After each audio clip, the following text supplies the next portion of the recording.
नमस्कार। तो इस वीडियो सीरीज में हम देख रहे हैं कि राहु पहले घर से लेकर के 12वें घर तक जन्म कुंडली में रहते हैं तो क्या असर आता है, और वहीं पहले घर से लेकर 12वें घर तक किसी के रहते हैं, जिस घर में भी रहते हैं तो उसमें गोचर में अगर जाते हैं तो उसका क्या असर आता है। तो इस सीरीज के भाग में हम चौथे भाग पे हैं, जहां राहु अगर चौथे भाव में रहता है यानी फोर्थ हाउस में रहते हैं तो उसका बर्थ कुंडली में क्या असर आता है। और चौथा घर में राहु की पोजीशन सबसे खराब पोजीशन में से चौथे घर की पोजीशन राहु की आती है। One of the worst positions Rahu का ये चौथे घर का पोजीशन है। बेसिकली ये बहुत खराब पोजीशन होती है। बर्थ कुंडली की बात कर रहा हूं, ये मन का घर है। यानी अगर किसी के मन को पहचानना हो, जानना हो, किसी को आप नहीं जानते हो और उसकी कुंडली आपकी हाथ लग जाए, तो आप ये देखें कि अगर उस जातक के यानी नेटिव पर्सन के जिसके जन्म कुंडली में चौथे भाव में राहु है, तो ऐसा आदमी मन का साफ नहीं होता है, वो मन का काला होता है, वो छलिया होता है, यानी आपको भ्रम में वो करप्ट कर सकता है, वो किसी तरह का इंटरनली वो फ्रॉड है।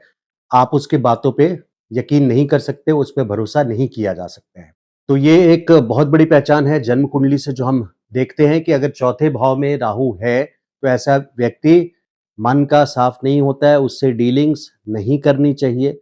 और जब हम ओल्ड एज को देखते हैं, क्योंकि ओल्ड एज को भी, वृद्धावस्था को भी चौथे भाव से देखते हैं, तो चौथे भाव में वृद्धावस्था में राहु चौथे घर में जन्म कुंडली में यहाँ पे प्रॉब्लम्स देते हैं। ओल्ड एज में प्रॉब्लम्स आती है, कोई ना कोई बड़ी प्रॉब्लम्स ओल्ड एज में आ जाती है, तो ये ओल्ड एज के लिए बिल्कुल अच्छा नहीं होता है। प्रॉपर्टी की बात करें, अगर देखिए, अगर प्रॉपर्टी की बात करते हैं, क्योंकि चौथा भाव प्रॉपर्टी को दिखाता है, यानी घर, जमीन जायदाद, फ्लैट और रेनोवेशन फ्लैट का, इस तरह की चीजों को दिखाता है।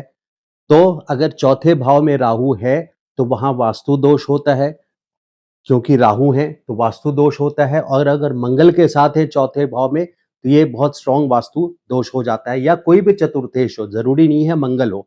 मंगल का एग्जाम्पल इसलिए दिया क्योंकि मंगल भूमि कारक है, लेकिन चतुर्थेश, अगर चतुर्थेश यानी चौथे भाव का स्वामी राहु के साथ हो, अगर राहु चौथे घर में नहीं भी है, और मान लीजिए कि आपके तीसरे भाव में है और चतुर्थेश आपका राहु के साथ बैठ जाता है, तो प्रॉपर्टी रिलेटेड लिटिगेशंस यानी समस्याएं, अनसर्टेनिटी, आपको प्रॉपर्टी से संबंधित अनसर्टेनिटी, लीगल टाइटल हायर्स में आपको प्रॉब्लम आनी लाजमी है, यानी आना होता है। तो ऐसे में प्रॉब्लम्स आ जाती है आपको प्रॉपर्टी से रिलेटेड। वास्तु दोष भी यहाँ क्रिएट करता है राहु चौथे भाव में। और चतुर्थेश भी अगर कहीं भी, जरूरी नहीं है तृतीय भाव में, किसी भी भाव में चले जाएं, राहु अगर चतुर्थेश राहु के साथ हैं तो वहां पे प्रॉब्लम के साथ, यानी प्रॉपर्टी में प्रॉब्लम देते हैं। तो स्पाउस के लिए देखिए, स्पाउस के लिए ये चौथे भाव का, आपके स्पाउस के लिए, आपके पति या पत्नी के लिए चौथे भाव का, आपके चौथे भाव का राहु ये दर्शाता है, ये दिखाता है कि उनके प्रोफेशन में यानी करियर, काम धंधे के लिए ये बहुत अच्छा होता है, क्योंकि सातवें घर से, ये सातवां घर है आपका जाय स्थान, यानी पति या पत्नी का घर है, यहां से ये 10वां स्थान पड़ता है, 10th हाउस। 10th हाउस का कहते हैं राहु जिसके 10 में, दुनिया उसके बस में। यानी स्पाउस के लिए, स्पाउस के प्रोफेशन के लिए, आपके पति या पत्नी के प्रोफेशन के लिए, करियर के लिए ये पोजीशन बहुत अच्छा होता है। वहीं आपके करियर के लिए देखिए ऐसा है, क्योंकि राहु जब चौथे भाव में जाएंगे तो यहां से केतु पड़ेंगे आपके 10th हाउस में, कर्म स्थान पे, प्रोफेशन के घर पे। तो 10th हाउस में केतु एक डिससैटिस्फैक्शन देते हैं, इनकम्प्लीट, अनकम्प्लीट, ऐसा फील कराएंगे जैसे आपको एक प्रॉपर पोजीशन या स्टेटस नहीं मिल पा रही है।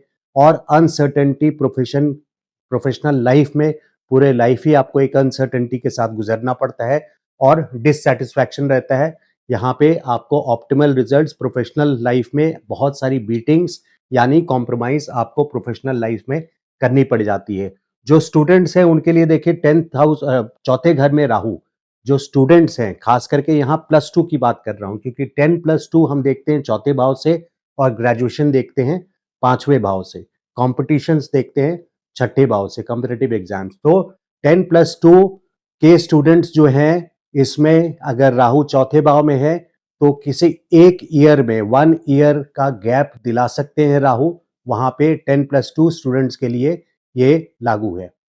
वहीं चौथे भाव का राहु बहुत इंपॉर्टेंट पॉइंट है आज के युग में, जब हम फॉरेन कंट्रीज देखते हैं कि क्या फॉरेन बाहर अब्रॉड यात्रा होगी या नहीं, या सेटलमेंट होगा कि नहीं। तो चौथे भाव का जन्म का राहु, यानी जन्म कुंडली में जब चौथे भाव में राहु रहते हैं तो वो घर से दूर ले जाते हैं, यानी अब्रॉड सेटलमेंट के चांसेस बहुत हाई कर देते हैं राहु। बल्कि एक बहुत बड़े एस्ट्रोलॉजर ने बोला था कि Rahu science the visa of any person. ये एक बहुत स्ट्रॉन्ग स्टेटमेंट बोला गया है राहु के लिए कि राहु ही साइन करता है आपके वीजा के। अल्टीमेटली सिग्नेचर वीजा पे राहु का होता है। चौथे भाव का राहु आपको घर से दूर भेजता है, अब्रॉड भेजता है। और अगर अब्रॉड नहीं भी भेज रहा है तो ये हो सकता है कि आप बचपन से ही घर से दूर हॉस्टल में, कहीं दूसरे जगह पे, स्कूल में, हॉस्टल में रहेंगे और आगे चल करके भी घर से दूर ही सेटल होंगे, जन्मभूमि से दूर सेटल होंगे। तो चौथे भाव का राहु आपको अब्रॉड सेटलमेंट के लिए बहुत अच्छा होता है। मान लीजिए आपके चौथे भाव में राहु है और गोचर का राहु भी आपका चौथे भाव में आ रहा है, तो ऐसे में पोजीशन और स्ट्रांग हो जाती है। या राहु जन्म का हो और गोचर का राहु आपके लग्न से गुजर रहा हो तो भी पोजीशन स्ट्रांग हो जाती है फॉरेन सेटलमेंट या ट्रैवल के लिए। और अगर 12th हाउस से राहु का ट्रांजिट हो रहा हो तो भी फॉरेन के लिए, अब्रॉड के लिए या ट्रैवल के लिए एंड सेटलमेंट के लिए जो लोग अप्लाई कर रहे हैं उनके लिए ये बहुत इंपॉर्टेंट ट्रांजिट्स हो जाते हैं। और खास करके उन लोगों के लिए ज्यादा होते हैं जिनके जन्म कुंडली में राहु चौथे भाव का होता है। यहाँ पे राहु चौथे भाव माता का स्थान भी है, आपकी माँ का स्थान है। तो चौथे भाव का राहु यहाँ ये बताता है, राहु क्या है? राहु एक मॉडर्न प्लैनेट है जिसको खोजा नहीं, यानी बहुत जो जितनी डिस्कवरीज होती हैं मॉडर्न साइंस से राहु को जोड़ा जाता है। आपके मोबाइल, टेलीविजन, ये सारे जितने हैं ये राहु ही रूल करता है इनको, डिजिटल वर्ल्ड को राहु ही रूल करता है। तो मदर के हाउस में, माता के घर में, आपकी माँ के घर में चौथे भाव में जो आपकी आपकी मदर के लिए देखते हैं उसमें राहु ये बताता है कि आपकी मदर स्टाइलिश होंगी, बहुत प्रेजेंटेबल होंगी, मॉडर्न आउटलुक की होंगी, क्योंकि वहां राहु एक न्यू डिस्कवरीज लेकर के आते हैं और राहु हमेशा एसोसिएटेड रहे मॉडर्न से। तो यहाँ पे राहु आपकी मदर के स्टेटस को बताता है कि मॉडर्न, और इनफैक्ट आपके घर में अगर जिनका जन्म कुंडली के चौथे भाव में राहु है तो इनका घर की इंटीरियर डिजाइनिंग देखने लायक होती है, बहुत अच्छी होती है, बहुत मॉडर्न होता है। अगर मान लीजिए कुंभ राशि है किसी का, लग्न की राशि किसी की, यहाँ 11 नंबर लिख देता हूं, तो यहाँ 2 नंबर आ जाता है वृषभ, जो कि शुक्र की राशि है। तो शुक्र की राशि होने के वजह से ही उनकी इंटीरियर डिजाइनिंग बहुत अच्छी होगी, घर की खूबसूरती अंदर की बहुत अच्छी होगी। और राहु यहाँ सोने पे सुहागा आ जाता है।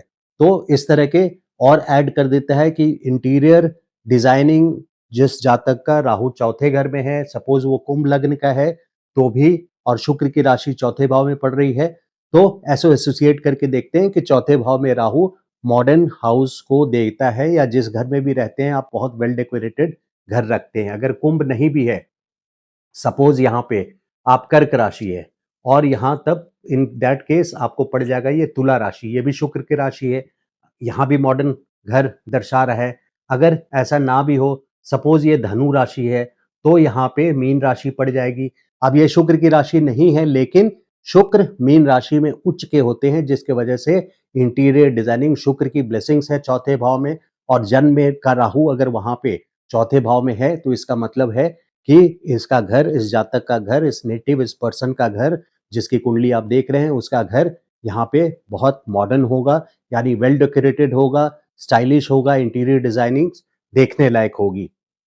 तो ये हैं कुछ राहु के उपाय। देखिए एक ही है, राहु सबसे इफेक्टिव उपाय राहु में से का अगर करना है, वास्तु देव दोष है घर में, या आप घर से हमेशा दूर और वापस आना चाह रहे हैं, नहीं आ पा रहे हैं, राहु का उपाय करना है, तो ऐसे में राहु का उपाय है विष्णु सहस्त्रनाम का पाठ का यूट्यूब लिंक पे जाकर के देखिए, और वो स्तुति सुनना, विष्णु सहस्त्रनाम की स्तुति सुनना आपको नियमित तौर पे राहु के लिए बहुत फायदेमंद होता है।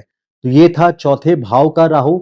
चौथे भाव में जब राहु का गोचर हो रहा हो, जब चौथे भाव में राहु का गोचर होता है, तो जैसे मैंने बताया फॉरेन ट्रैवल के लिए कोई एस्पायर कर रहा है, यानी जाने की इच्छा में है, तो उसके लिए बहुत पॉजिटिव होगा।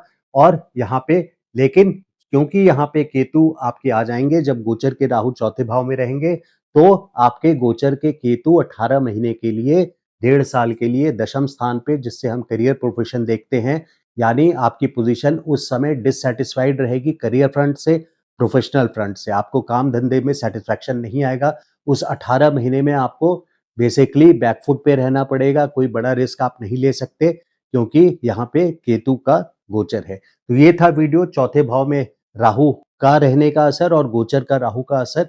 आपको वीडियो अगर अच्छा लगा हो तो लाइक कीजिए एंड चैनल को अभी तक सब्सक्राइब नहीं किया है तो please subscribe to my channel. Thank you so much. नमस्कार।